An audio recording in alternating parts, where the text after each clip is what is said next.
The grocery bag split open at exactly 7:43 p.m. on a Tuesday, just as I was fumbling with my keys on the third-floor landing. One moment I was balancing takeout Chinese containers and a paper sack full of essentials. The next I was watching cans of soup roll across the worn hardwood floor like escaped prisoners making a break for freedom. A can of tomato bisque rolled directly toward apartment 3A, the door I'd been carefully avoiding eye contact with for the past 2.5 years. I lunged after it, probably looking ridiculous in my wrinkled button-down and day-old jeans, but the can had momentum and determination.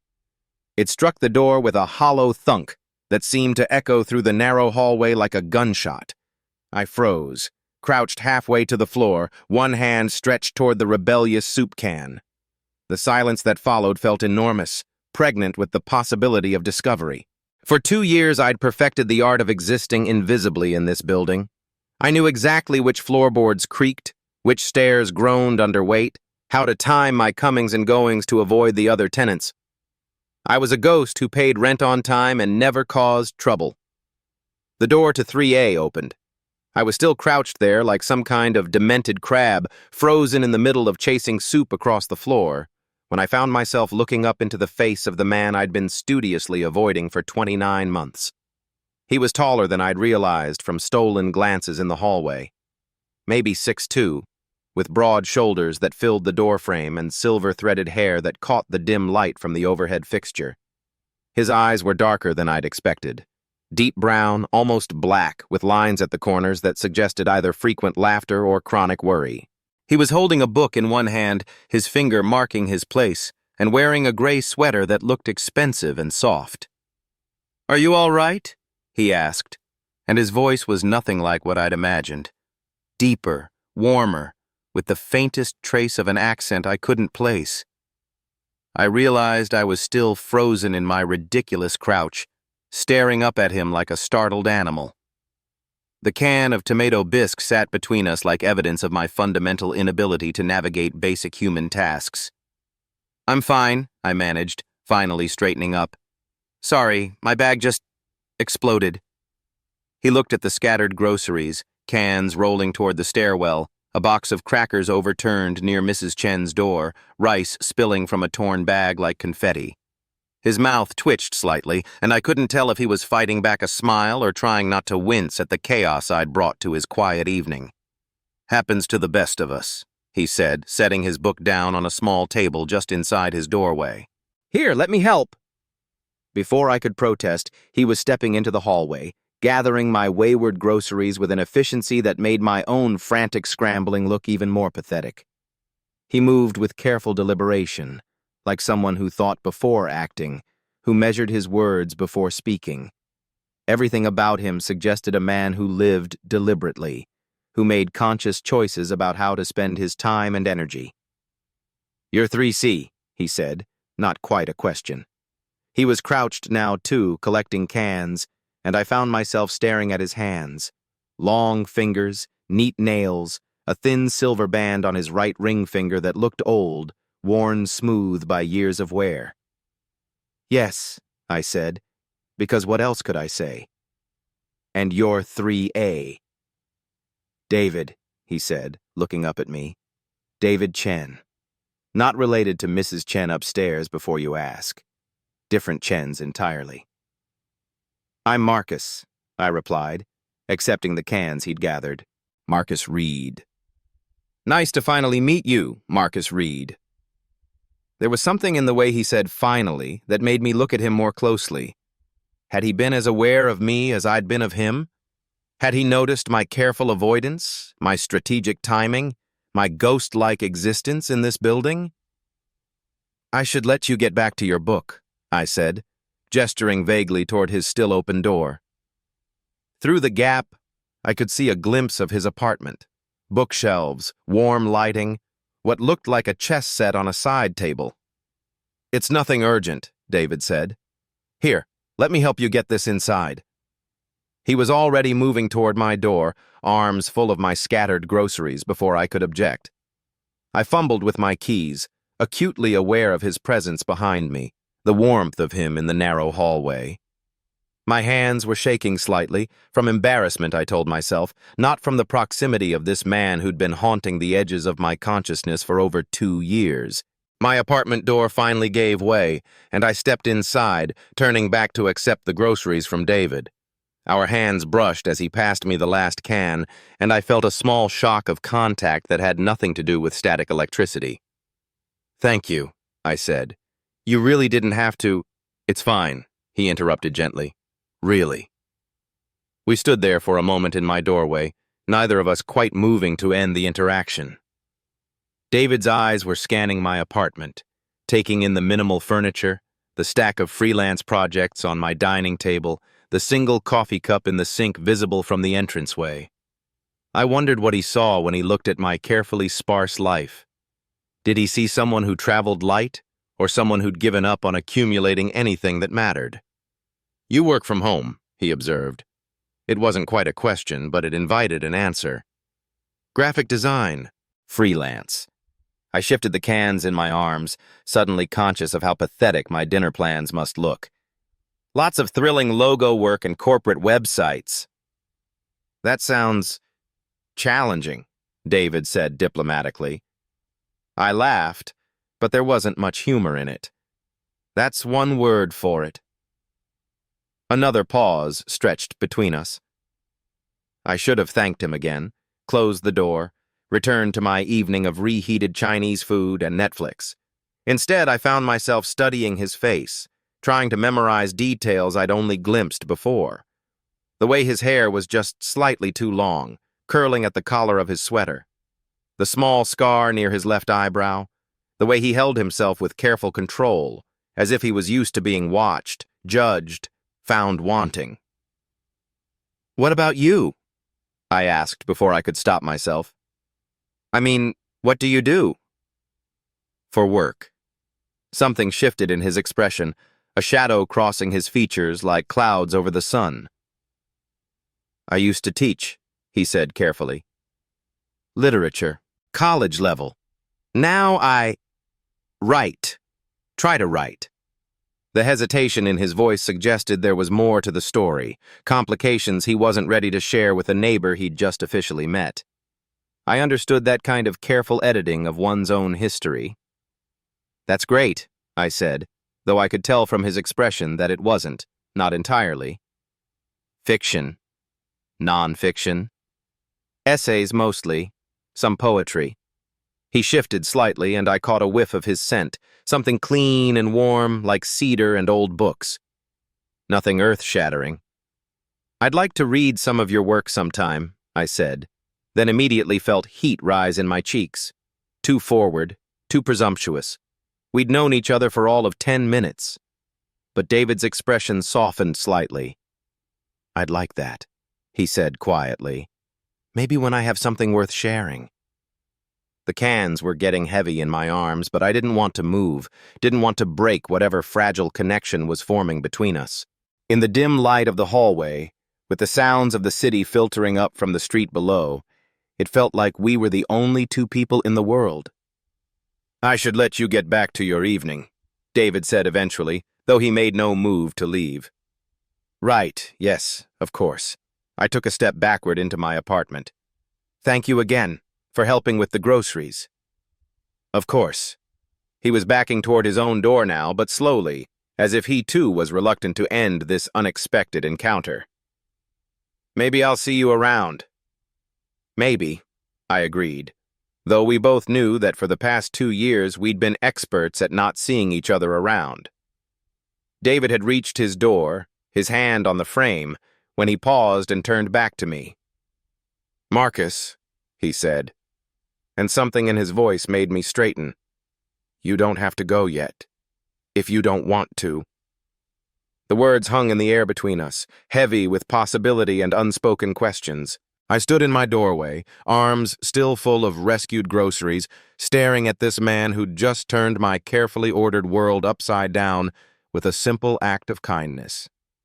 The silence stretched, electric and charged with all the things we weren't saying, all the possibilities we weren't acknowledging. David's hand was still on his door frame, his eyes locked on mine, and I realized that whatever happened next would change everything between us forever. In the distance, I could hear Mrs. Chen's television, the college students' music from downstairs, the general hum of life continuing around us. But in this moment, in this narrow hallway with its worn carpeting and flickering overhead light, there was only the two of us and the weight of a question that demanded an answer. I looked at David, really looked at him, and saw not just my mysterious neighbor, but a man who seemed as lonely and carefully guarded as I was. A man who'd spent his evening reading alone until the sound of disaster in the hallway had drawn him out. A man who'd helped a stranger gather spilled groceries and was now standing in his doorway, offering something I'd been too afraid to hope for. Company. Connection. The possibility that neither of us had to spend another evening alone. The cans in my arms seemed to weigh nothing at all. My apartment, with its single coffee cup and stack of uninspiring work projects, felt suddenly less like a refuge and more like a prison I'd built for myself. And David was standing there, patient and kind, offering me a key. All I had to do was say yes. My lonely older neighbor changed my life forever. Gay Story. Part 2. The words hung in the air between us like smoke from an extinguished candle. Visible, tangible, impossible to take back. David's invitation echoed in the narrow hallway while I stood frozen in my doorway, arms still full of rescued groceries, my heart hammering against my ribs with a rhythm that felt dangerous and new. You don't have to go yet, if you don't want to. I could feel my pulse in my throat, in my fingertips, in the space behind my eyes. The simple sentence had transformed the hallway into something electric, charged with possibility and terrifying in its openness. David stood framed in his doorway, one hand still resting on the frame, his dark eyes steady on mine with an intensity that made me feel simultaneously seen and exposed. The silence stretched between us, but it wasn't empty. It was full of questions neither of us was ready to voice, full of the weight of 2 years of careful avoidance, suddenly colliding with this moment of unexpected connection. I could hear Mrs. Chen's television murmuring through the walls, the distant hum of traffic from the street below, the sound of my own breathing slightly too quick, slightly too shallow. I started, then stopped. The word came out as barely a whisper, and I cleared my throat, tried again. I don't want to intrude. David's mouth curved into something that wasn't quite a smile, but was warmer than the careful neutrality he'd worn for our entire acquaintance. You wouldn't be. Intruding, I mean. There was something in his voice, a note of loneliness that matched the hollow ache I carried in my chest every evening when I came home to my empty apartment. It was the sound of someone who had grown used to silence but hadn't stopped hoping for conversation. Someone who had learned to be alone but hadn't forgotten how to want company. I looked at him standing there in his soft gray sweater, book forgotten on the table behind him, and I realized that this moment was a crossroads. I could make polite excuses, retreat to my apartment, return to the careful dance of avoidance we'd been performing for over 2 years, or I could step across this threshold, literal and metaphorical, and discover what lay on the other side. The cans in my arms seemed to make the decision for me. One of them was digging into my ribs, and the awkwardness of standing in the hallway holding groceries while having what felt like the most important conversation of my life finally broke through my paralysis. Let me just put these down, I said, gesturing vaguely with my elbow toward my apartment. Of course, David said, but he didn't retreat into his own space. He waited, patient and still, while I fumbled my way inside and deposited the groceries on my kitchen counter with less care than they probably deserved. My hands were shaking slightly, and I gripped the edge of the counter for a moment, trying to steady myself. What was I doing? I didn't do this. I didn't accept invitations from neighbors I barely knew. I didn't allow people into the careful bubble I'd constructed around my life. I especially didn't feel this flutter of anticipation in my chest when an attractive older man asked me to stay. But when I turned back toward the hallway, David was still there, still waiting, and the flutter in my chest intensified rather than faded. "Okay," I said, stepping back into the hallway and closing my door behind me. "Okay." David's smile was small but genuine. "Good." He stepped back into his apartment, leaving the door open in clear invitation. I followed, crossing the threshold into a space that felt immediately, fundamentally different from my own sparse quarters. David's apartment had the same layout as mine: narrow entry hall leading to a combined living and dining area, kitchen to the right, presumably a bedroom and bathroom beyond. But where mine felt empty, his felt lived in. Warm. The walls were painted a deep blue gray that should have felt dark, but somehow made the space feel cocoon-like, intimate. Books lined every available surface, not just on shelves, but stacked on tables, tucked into corners, sitting in careful piles beside a worn leather armchair. A chess set sat on a small table near the window, the pieces positioned mid-game as if he'd been playing against himself. Classical music played softly from speakers I couldn't see, something with strings that felt like a soundtrack to contemplation. The lighting was warm and low, coming from several table lamps rather than harsh overhead fixtures. "This is beautiful," I said, and meant it. The apartment felt like the physical manifestation of a rich inner life, the kind of space where someone actually lived rather than simply existed. "Thank you," David said, closing the door behind us. "It's taken a while to get it the way I want it." "Can I get you something to drink? Coffee? Tea? I think I have some wine." "Whatever you're having," I said, then added quickly, "if you were planning to have anything at all." "I don't want to assume—" "Tea," David said decisively. "Earl Grey, if that's all right. I was about to make some anyway." It was a small lie, kindly meant, and I appreciated the gesture. He moved toward the kitchen with the comfortable efficiency of someone who knew exactly where everything belonged. I remained standing in his living area, afraid to sit without invitation, afraid to touch anything in case I disturbed some carefully maintained order. "Please sit," David called from the kitchen as if reading my hesitation. "Anywhere you're comfortable." I chose the couch, deep brown leather worn soft with age, positioned to face the window that looked out onto the street below.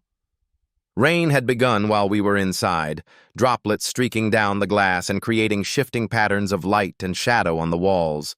The sound of it was gentle but insistent, the kind of rain that suggested it would continue for hours. David returned with 2 steaming mugs, the bergamot scent of Earl Grey filling the space between us. He handed me one of the mugs, plain white ceramic, warm against my palms, and settled into the armchair adjacent to the couch. Close enough for conversation, but with enough space that neither of us felt crowded. It was a considerate choice, and I found myself wondering what other small kindnesses came naturally to him. "So," David said after we'd both taken sips of our tea, 2.5 years of being neighbors, and this is our first real conversation." "Seems about right for New York," I said, attempting lightness. "I think the unofficial rule is 5 years before you're allowed to acknowledge someone's existence." David smiled. I must have missed that in the apartment lease. The joke was gentle, but underneath it was a question. Why had we both been so careful to avoid each other? What were we each protecting ourselves from? "I'm not very good at—" I started, then paused, searching for the right words. "At people, I suppose. Social things. I work from home. I don't go out much. It's easier to keep to myself." "Easier than what?" The question was asked quietly, without judgment, but it hit something tender in my chest. I stared down at my tea, watching the steam rise from the surface. "Then disappointing people, I guess. Then having to explain why I'm not more interesting, more successful, more present." The admission came out of me before I could stop it. raw and honest in a way that surprised us both. I'd never said those words out loud before, never articulated the fear that kept me isolated. But something about David's presence, about the warmth of his apartment, and the gentle way he held space for silence, made it feel safe to be truthful. "You think you're disappointing?" David asked. "Aren't I?" I looked up at him, and his dark eyes were serious, considering. 32 years old, living alone, no real relationships to speak of. I do adequate work for clients who forget my name. I order takeout more nights than I cook. I can go entire weekends without speaking to another human being. And you think that makes you disappointing, doesn't it? David was quiet for a long moment, cradling his tea mug in both hands. The rain continued its gentle percussion against the windows, and somewhere in the building, a pipe creaked as someone ran water. "I lost my teaching position 18 months ago," David said finally. "Budget cuts, they said, but I was 53 years old and had been teaching the same curriculum for 15 years. They wanted someone younger, someone who understood social media and could connect with students who saw literature as an obstacle rather than an art form." He paused, taking a careful sip of his tea. "For 25 years, I defined myself by that job. I was Professor Chen, the one who could make freshmen understand why Gatsby's green light mattered, why Hamlet's soliloquies weren't just pretty words. And then one day I wasn't that anymore. I was just David.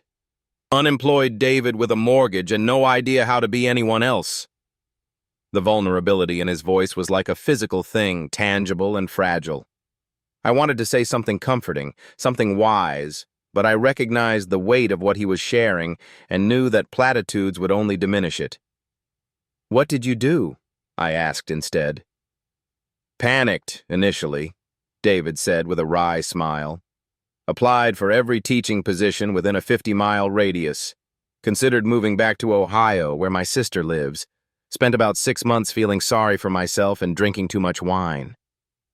And then I realized that maybe, just maybe, this was an opportunity to figure out who I was beyond what I did for a living. I'd always wanted to write, really write, not just academic papers and conference presentations. So I started. Essays about literature, about teaching, about what it means to find meaning in art when the world seems determined to reduce everything to data points and metrics. Have you published anything? A few pieces in small literary magazines. Nothing earth-shattering, like I said earlier, but it's mine, you know? It's not committee-approved or standardized or designed to fit into someone else's vision of what education should look like.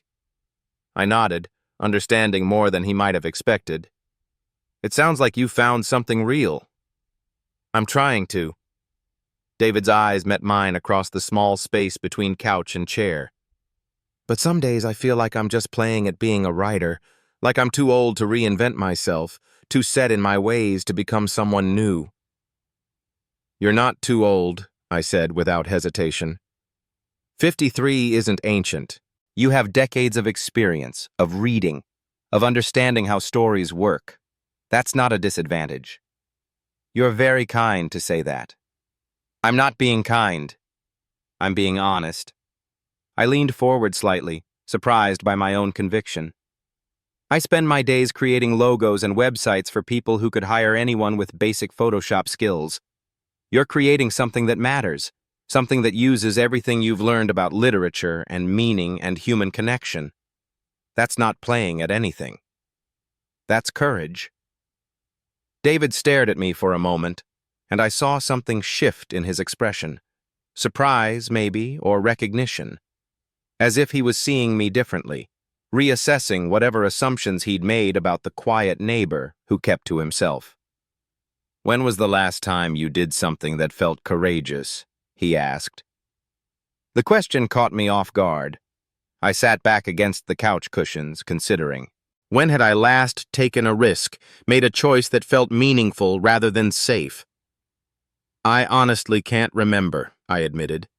"I think I've been in maintenance mode for so long that I've forgotten what it feels like to actually want something enough to be brave about it." "What would you want?" David asked quietly. "If you could want anything." The question hung in the air between us, heavier than it should have been. What did I want?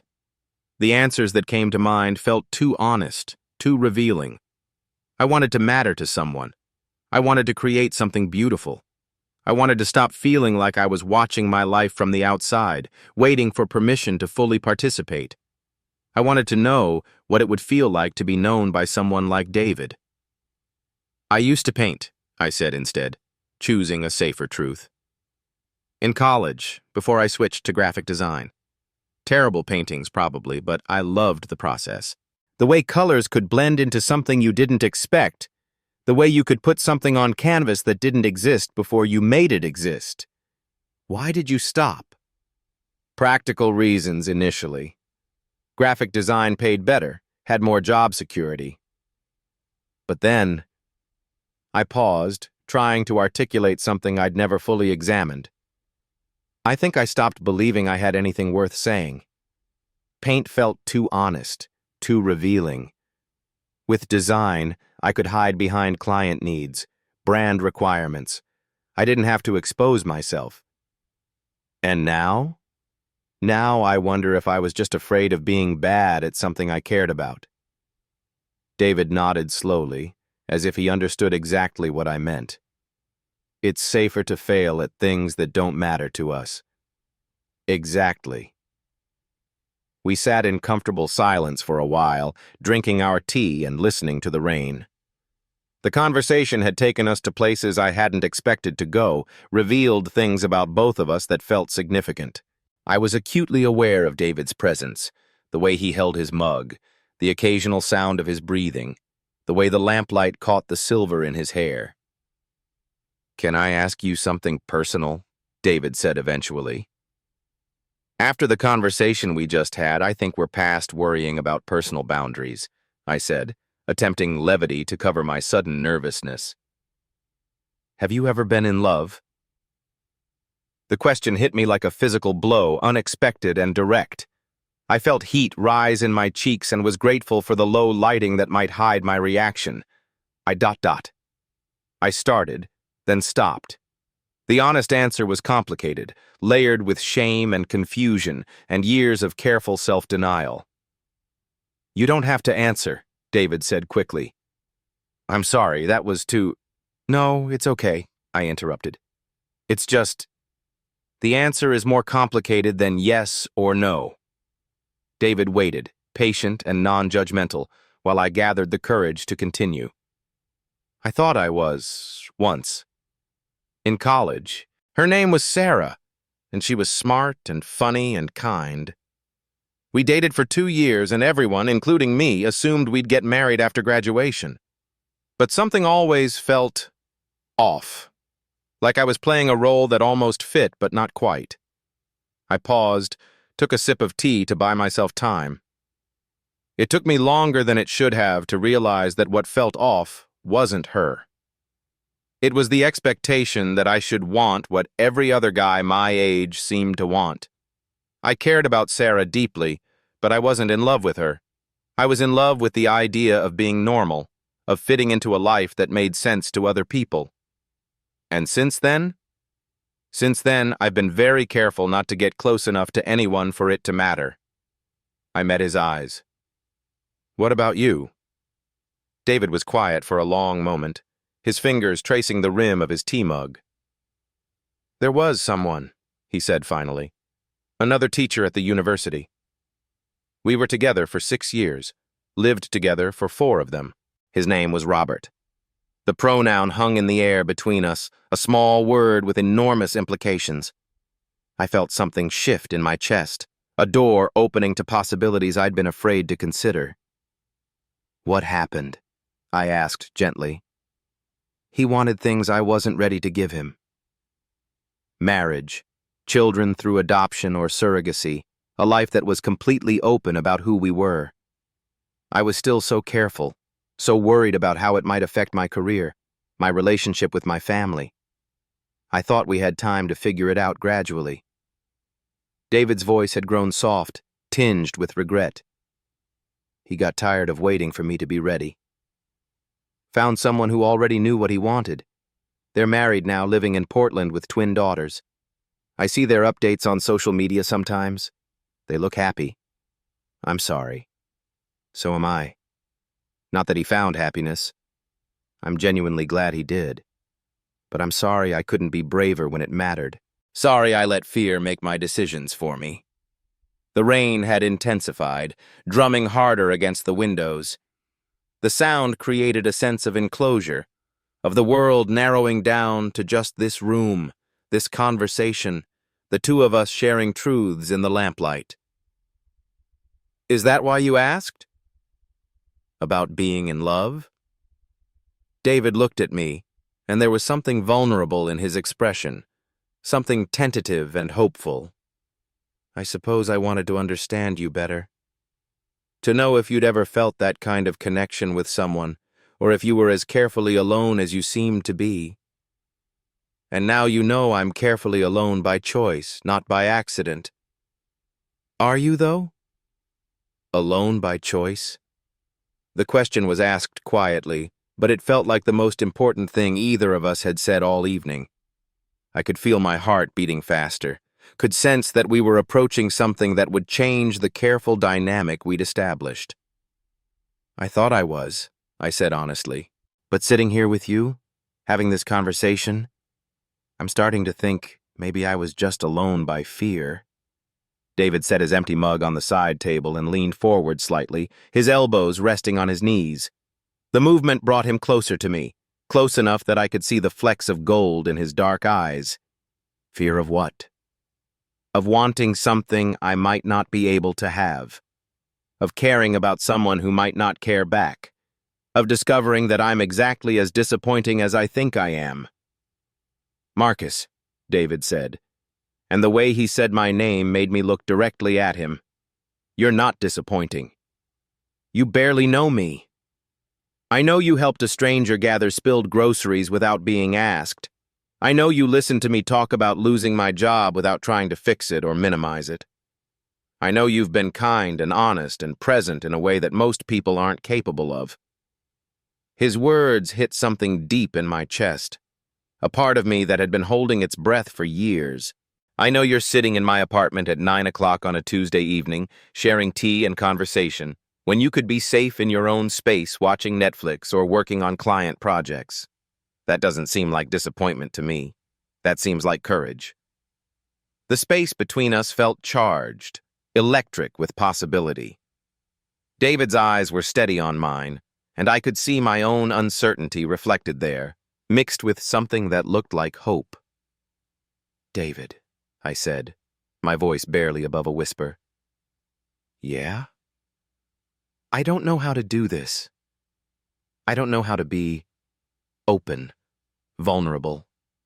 I don't know how to want something without being terrified of losing it. Neither do I, he admitted. But maybe we could figure it out together. The words hung between us like a bridge, an invitation to cross from the safety of isolation into the unknown territory of connection. I could feel myself balanced on the edge of a decision that would change everything.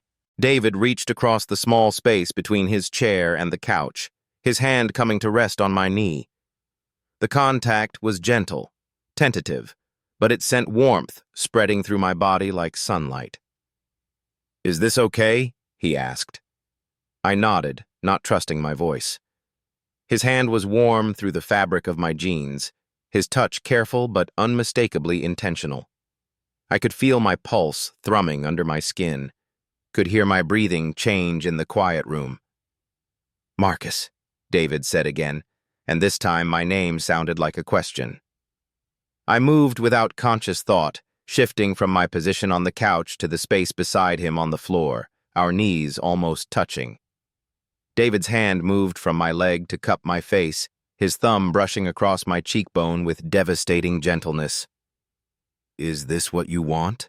He asked, his voice rough with something I recognized as carefully controlled desire.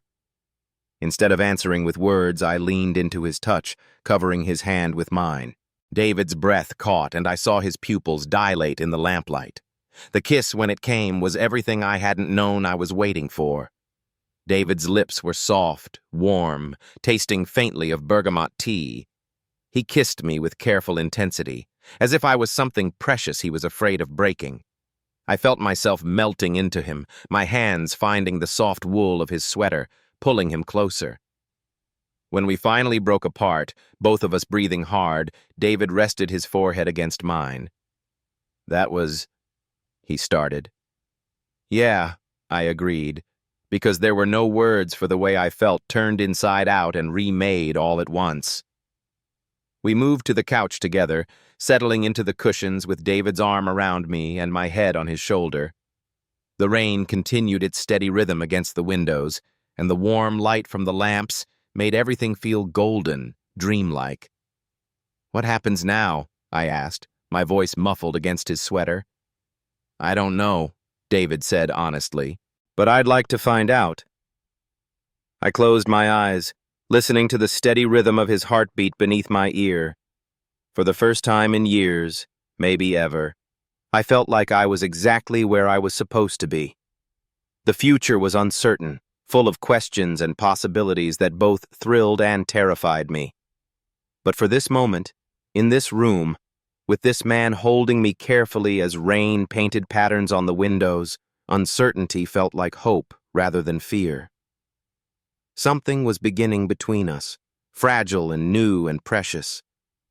I didn't know where it would lead, didn't know if either of us was brave enough to see it through.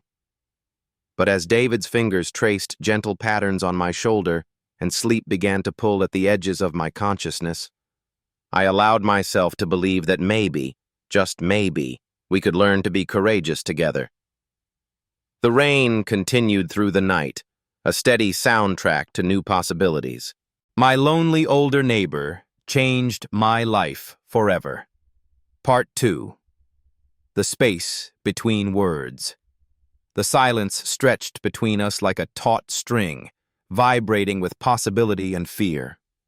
Marcus stood framed in his doorway, one hand braced against the wooden frame, his dark eyes holding mine with an intensity that made my chest tight. The hallway felt smaller suddenly, the fluorescent lights overhead casting everything in stark relief. His uncertain expression, my white-knuckled grip on my apartment key, the space between us that felt both infinite and impossibly small. "You don't have to go yet," he had said. "If you don't want to." Such simple words, but they carried the weight of invitation, of risk, of all the things we hadn't said to each other in 2 years of careful distance. They hung in the air between us like a bridge I could choose to cross or leave unbuilt. I should have said goodnight. Should have thanked him again for the evening, for the music and wine and easy conversation, and disappeared into the safety of my own apartment. Should have maintained the careful boundaries that kept life predictable and manageable and small. Instead, I found myself taking a half step back toward his door. "I don't want to," I said quietly, the admission escaping before I could examine it too closely. "Go yet, I mean." Something shifted in his expression, relief, maybe, or recognition of a choice made that couldn't be unmade. He stepped back into his apartment, holding the door open wider, and I followed him across the threshold like a man walking into deep water. The warmth of his living room enveloped me again, but everything felt different now. The soft lighting seemed more intimate, the photographs on his walls more personal, the space between his couch and guitar more charged with possibility. I was acutely aware of every detail, the way the lamplight caught the silver in his hair, the faint sound of rain beginning to tap against his windows, the fact that we were alone together by choice rather than accident. "More wine?" he asked, but his voice was uncertain, like he wasn't quite sure what happened next either. "Sure." He moved to the kitchen, and I stood in the middle of his living room, feeling simultaneously at home and completely out of my depth. Through the windows, Seattle was settling into its familiar rhythm of late-night rain, the city lights blurring into impressionistic streaks beyond the glass. The sound was comforting, insulating, like the rest of the world was being washed away, leaving only this warm room and the man moving quietly in the kitchen. When Marcus returned with the wine, his movements were more careful than they had been earlier in the evening, like he was conscious of some new fragility between us. He handed me the glass, our fingers brushing in the exchange, and I felt that familiar electric shock travel up my arm. "We could sit," he said, gesturing toward the couch, but neither of us moved. "Marcus," I started, then stopped, unsure how to voice the questions crowding my throat. What was this? What were we doing? What did he want from me? "I know," he said softly, though I hadn't finished the thought. "I don't know either." The honesty in his admission undid something in my chest. Here was this man who seemed so confident, so sure of himself in ways I'd never managed to be, and he was just as lost as I was, just as scared of the thing building between us. We stood there for a moment, wine glasses in our hands, close enough that I could see the fine lines around his eyes, the way his pulse jumped in the hollow of his throat. Then the rain intensified against the windows, and the sound seemed to make the decision for us. "The couch," he said again, and this time I nodded. But when we settled onto opposite ends of the sofa, the distance felt wrong, too careful, like we were trying to maintain boundaries that no longer made sense. I found myself acutely aware of the space between us, maybe 3 feet of neutral territory that felt as vast as an ocean. "Tell me something," Marcus said after a moment, his voice quiet in the rain-muffled room. "What kind of something?" "Anything. Something real." He took a sip of wine, his eyes never leaving mine. "I feel like I've been talking to the polite version of you all evening. The one who says the right things and doesn't ask for too much." His observation hit closer to home than I wanted to admit. The polite version of me was all most people ever saw. The David who showed up to work on time and never complained about overtime, who made appropriate small talk in elevators and never imposed on anyone. It was armor I'd worn for so long I'd almost forgotten there was anything underneath it. "I don't know if you want to meet the real version," I said, attempting lightness but hearing the truth in my own words. "Try me." The challenge in his voice was gentle but unmistakable. I looked at him sitting there, patient and open, and felt something crack inside my chest. When was the last time someone had asked for the real version of me? When was the last time I'd even shown it to myself? "The real version is pathetic," I said finally. "He's 28 years old and spends most Friday nights rearranging his bookshelf because he doesn't have anywhere to go or anyone to see. He orders the same 3 meals from the same 2 restaurants because making decisions feels overwhelming. He hasn't been on a date in 18 months because he's terrified that anyone who gets close enough will figure out how empty he is inside." The words came out in a rush, more honest than I'd been with anyone in years, maybe ever. I expected Marcus to look uncomfortable, to retreat back into polite distance, but instead he leaned forward slightly. "The real version sounds lonely," he said simply. "Yeah, he is. So am I." The admission hung between us like a shared secret. Marcus set down his wine glass and ran a hand through his hair, the gesture making him look younger somehow. "You want to know something pathetic?" he continued. "I moved to this building because it was full of young professionals who were too busy to bother their neighbors. I thought that's what I wanted, to be left alone. But then you moved in across the hall, and suddenly I was listening for your footsteps every evening, timing my trips to the mailbox so I might run into you, playing guitar with the windows open, hoping you might hear it, and I don't know. Think about me, maybe." My breath caught in my throat. "You were playing for me?" "Not always, but sometimes." He looked at me with an expression that was part vulnerability, part hope. "Is that as pathetic as it sounds?" "If it is, then we're both pathetic," I said, "because I've been listening. Every night." It was the best part of my day. Something shifted in the space between us, some wall coming down that neither of us had acknowledged building. The rain continued its steady rhythm against the windows, and I found myself moving slightly closer to him on the couch, drawn by some gravitational pull I'd stopped trying to resist. "When did you know?" he asked quietly. "About yourself, I mean." The question should have felt too personal, too soon, but somehow it didn't. Maybe it was the wine, or the rain, or the way he was looking at me like my answer mattered more than anything in the world. College, I think. But I spent years trying to convince myself it was just a phase, or that I could ignore it if I focused on other things hard enough. I took a shaky breath. I got very good at focusing on other things. Like accounting? Like anything that didn't require me to think too hard about what I actually wanted. Marcus nodded like he understood completely. I came out when I was 19. Thought I had it all figured out. But knowing who you are and knowing how to live as who you are, those turned out to be very different things. Is that what happened in Nashville? His face closed slightly, and I immediately regretted asking. But after a moment, he sighed and settled back against the couch cushions. Nashville was a lot of things, some good, some less good. I was in a relationship for 3 years with another musician, Jake. The name came out carefully, like he wasn't used to saying it aloud. We were going to conquer the world together, write songs that mattered, maybe even get married someday. What happened? Life. Reality. The music industry. He was quiet for a long moment, staring at the rain-streaked windows. Jake got a record deal, and suddenly he was spending more time in LA than Nashville, then more time in LA than with me, and I realized that what I thought was love was really just shared ambition. When that fell apart, there wasn't much left. I could hear the old pain in his voice, carefully contained but still sharp around the edges.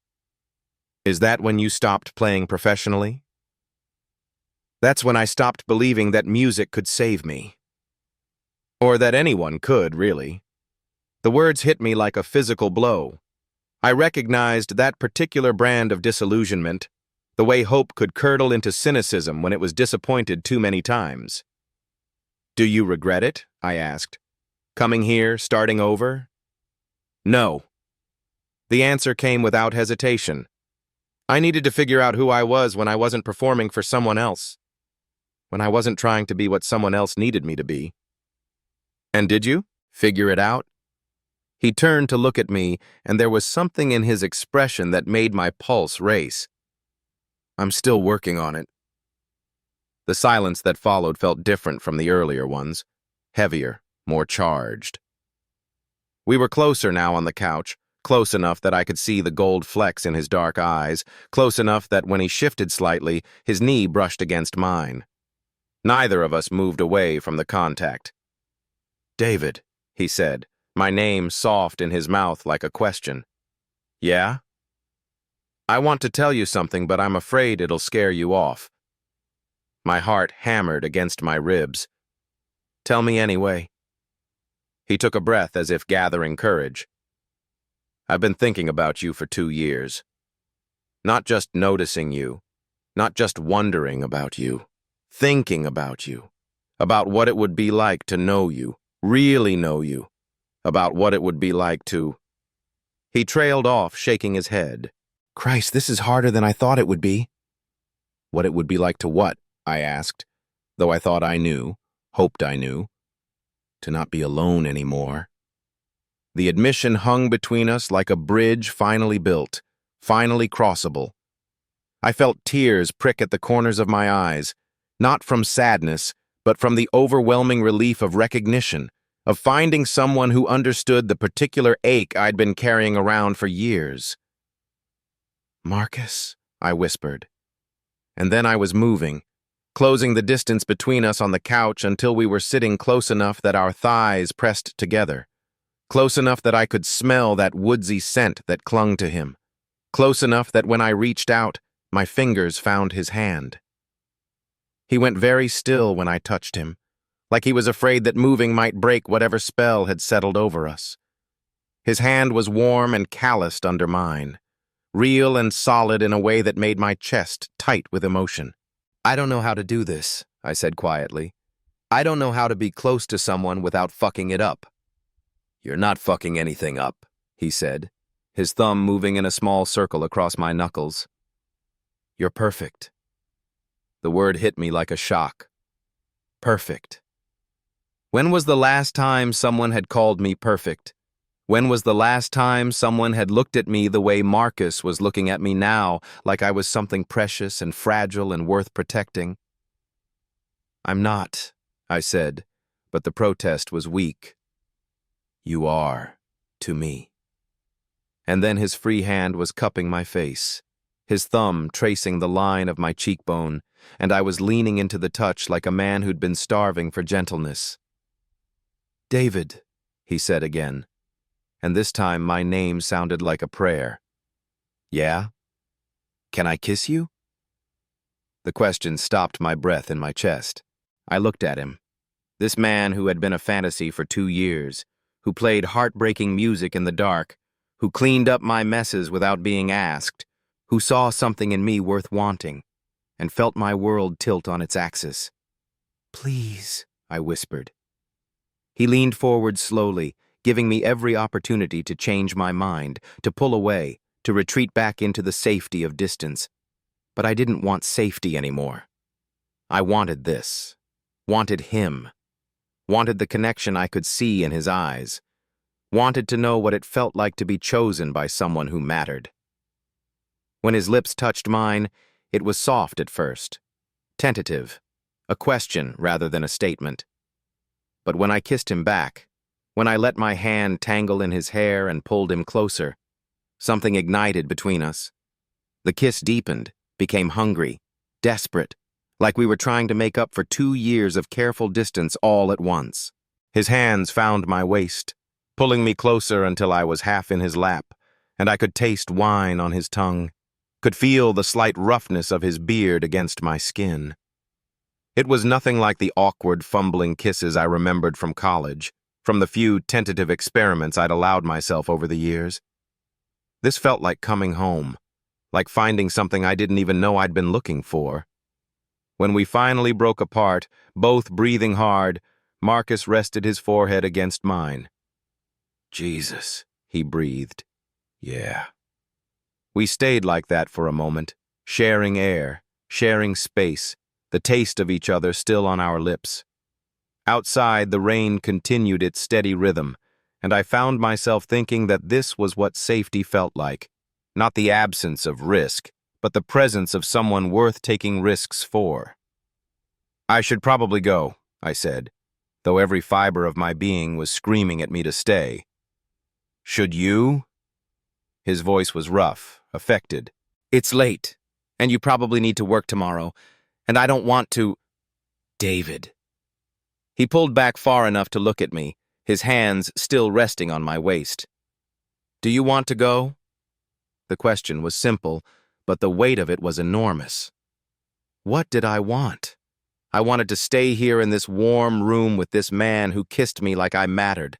I wanted to keep talking until the sun came up. I wanted to fall asleep against his shoulder and wake up to find that none of this had been a dream. No, I admitted.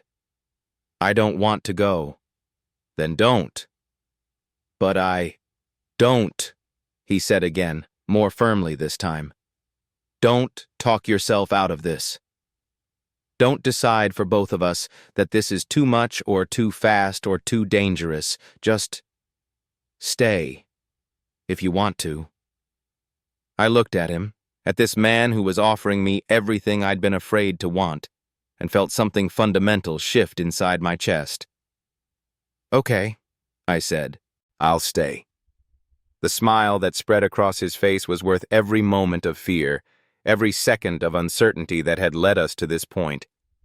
He kissed me again, softer this time, like he was sealing a promise. Okay, he said against my lips. Good. We settled back against the couch cushions, and somehow I ended up curled against his side, my head on his shoulder, his arm around me like it belonged there. The rain had intensified outside, turning the windows into abstract impressions of the city beyond, and I felt like we were the only two people in the world. Tell me something else, Marcus said quietly, his fingers tracing absent patterns on my arm. Like what? Like, what's the last thing that made you truly happy? I thought about it, really thought about it, and realized it had been longer than I wanted to admit. This, I said finally, right now. This is the happiest I've been in years. His arm tightened around me slightly. Good. Me too. What about you? What was the last thing that made you truly happy? He was quiet for so long I thought he wasn't going to answer. When he finally spoke, his voice was soft with something that might have been surprise. Hearing you laugh earlier tonight. When you were telling me about your coworker who brings her lunch in a tackle box, I realized I'd been listening for that sound for 2 years without even knowing it. The admission made my chest tight with emotion. How was it possible that someone could notice things about me that I didn't even notice about myself? How was it possible that my laugh, my ordinary, unremarkable laugh, could be something worth listening for? I don't laugh very much, I said.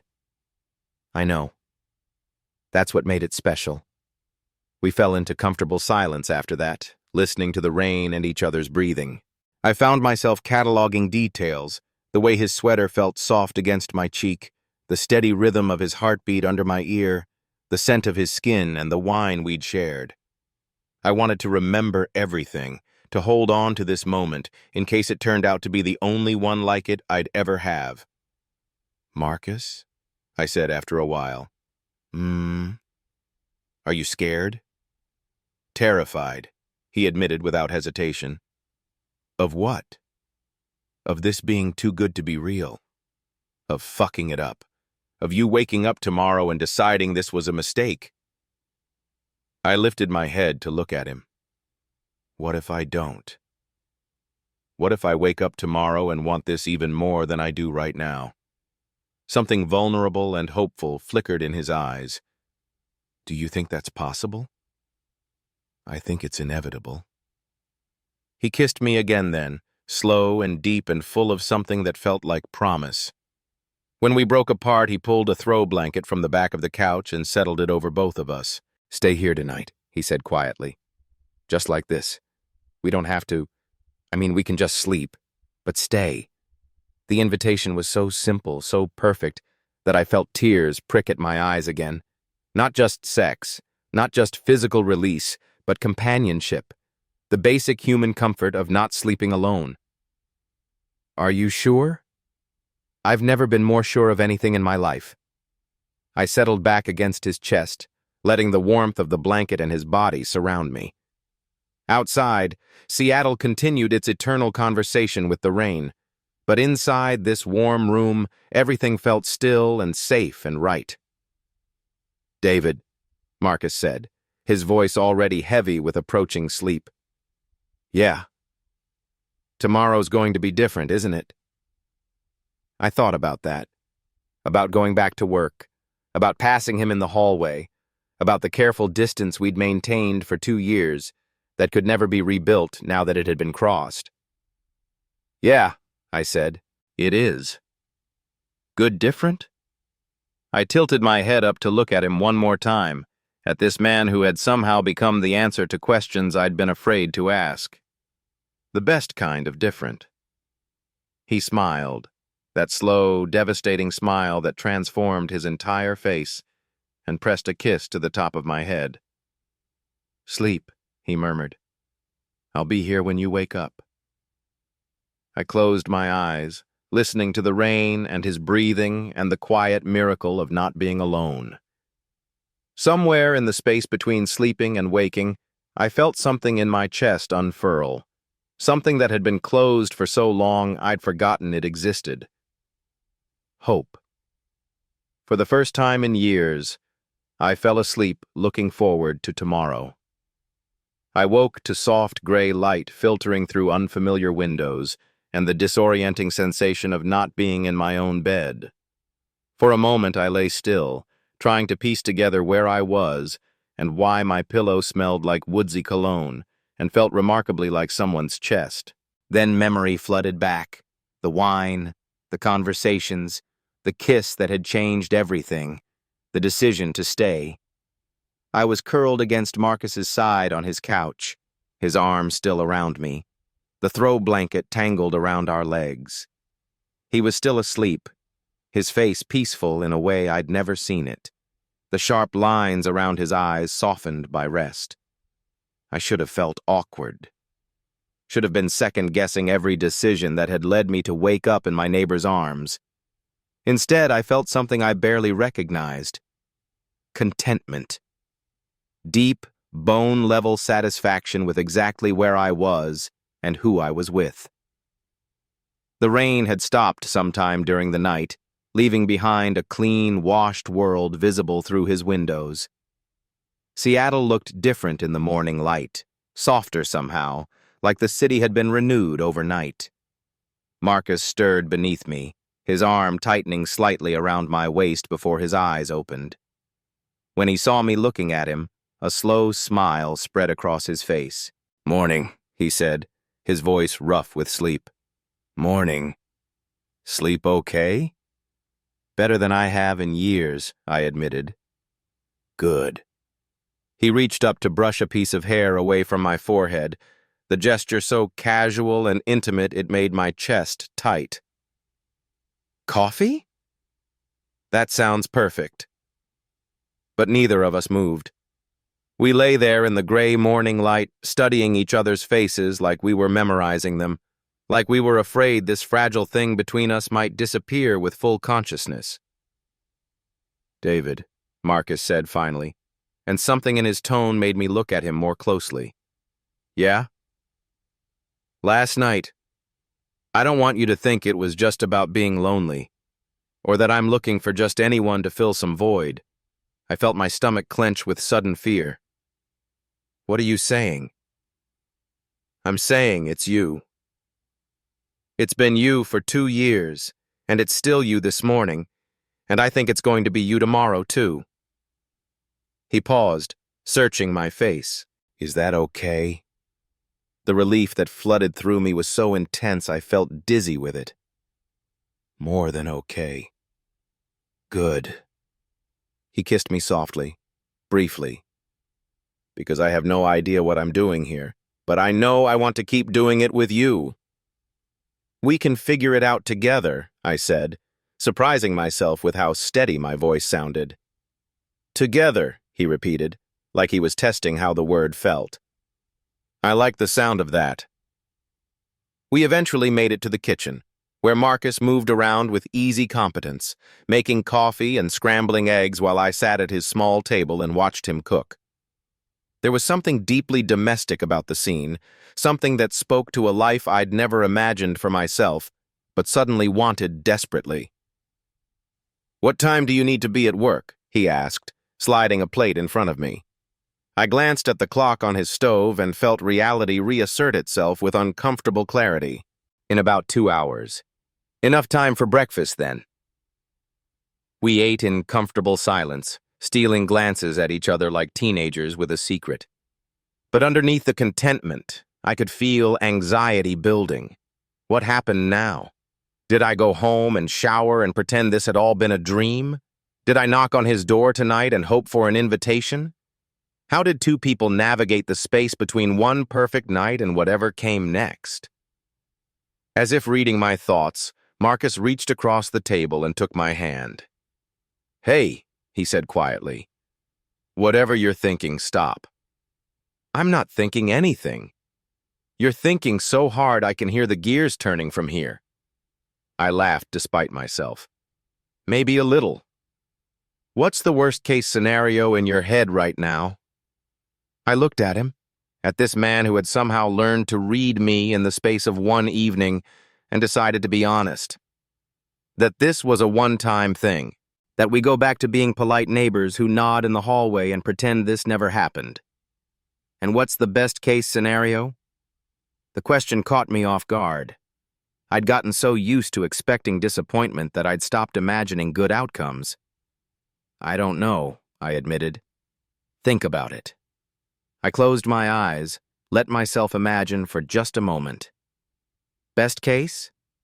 This becomes something real, something that grows. We have more nights like this, more conversations, more... I opened my eyes and found him watching me intently. More of whatever this is between us. That doesn't sound so scary. It's terrifying, I said honestly. I don't know how to do this, Marcus. I don't know how to be in something real with someone who matters. Neither do I, he said simply. But I want to learn.